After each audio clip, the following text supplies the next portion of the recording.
பாக்யலட்சுமி சீரியல்ல இன்னைக்கு கணேஷ் போலீஸ் ஸ்டேஷனுக்கு போறாரு. அங்க நடந்தது எல்லாத்தையுமே சொல்றாரு. இன்ஸ்பெக்டர் நீ செத்துதான் நினைச்சிட்டு அந்த பொண்ணு கல்யாணம் பண்ணிக்கிச்சான்னு கேக்குறாரு. ஆமா சார், அவங்க பேச கூட விட மாட்டேங்கிறாங்கன்னு சொல்றாரு. உடனே இன்ஸ்பெக்டர் இது என்னப்பா அநியாயமா இருக்குன்னு சொல்றாரு. ஆமா சார்னு கணேஷ் சொல்ல உடனே இன்ஸ்பெக்டர் கூட அந்த பொண்ணு வரமாட்டேங்குதான்னு கேக்குறாரு. இல்ல சார், வர விட மாட்டேங்கிறாங்கன்னு கணேஷ் சொல்றாரு. அண்ட் இன்ஸ்பெக்டர் போலீஸையும் அனுப்பி வைக்கிறாரு. கணேஷ் எழில் வீட்டுக்கு வராரு. அங்க போலீஸ பார்த்து எல்லாருமே ஷாக் ஆகுறாங்க. அண்ட் போலீஸ் கிட்ட நீ யாருன்னு கேக்குறாரு. அமிதாவோட ஹஸ்பண்ட்னு சொல்றாரு. அண்ட் போலீஸ் போட்டோவை பார்த்துட்டு இதுதான் அமிதாவும் நிலாவுமான்னு கேக்குறாரு.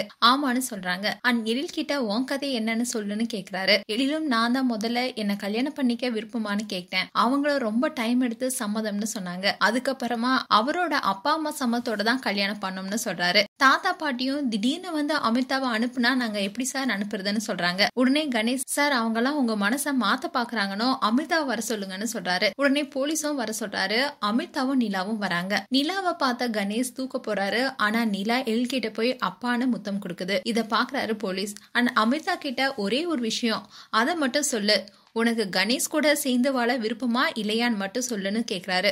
அமிதா பதில் எதுவும் சொல்லாம எழில பாக்குறாங்க. இதுதான் இன்டர் எபிசோடா வரப்போகுது.